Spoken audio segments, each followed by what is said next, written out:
Ngayon na!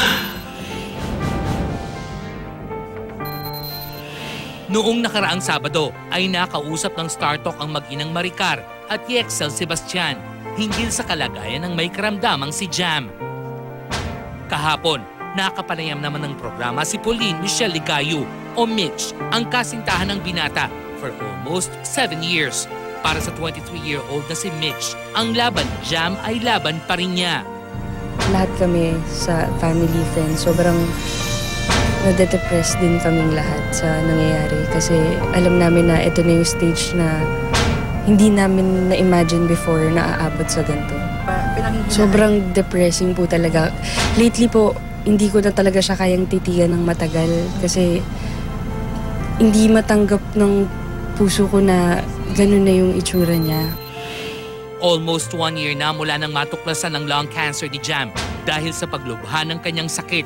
Pumasok na rin sa isip ng binata ang euthanasia o mercy killing.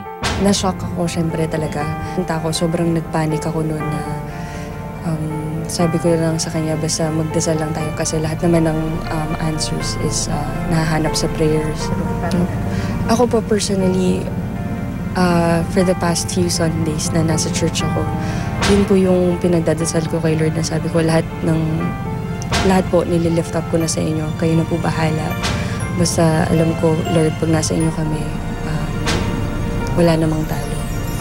Ang mabibigay ko na lang po talaga is prayers. Mabibigay natin lahat sa Kanya. Yung pagdadasal na maging comfortable siya, magkaroon siya ng peace sa puso niya. Next month, the popular YouTube couple will mark their 7th anniversary. Ngunit ayon kay Mitch, so nakikita ko po kay Jam, ang hirap na pong sabihin na ganun eh. Kinausap sila ni Jam na parang nagbibilin na nga daw po. Ngayon po kasi sa nakikita ko kay Jam, sobrang hirap na po siya eh. Lagi nang gaya kong sinasabi na gusto ko talagang laliman niya lang yung faith niya kay Lord kasi yun lang talaga yung pinakasagot sa lahat ngayon.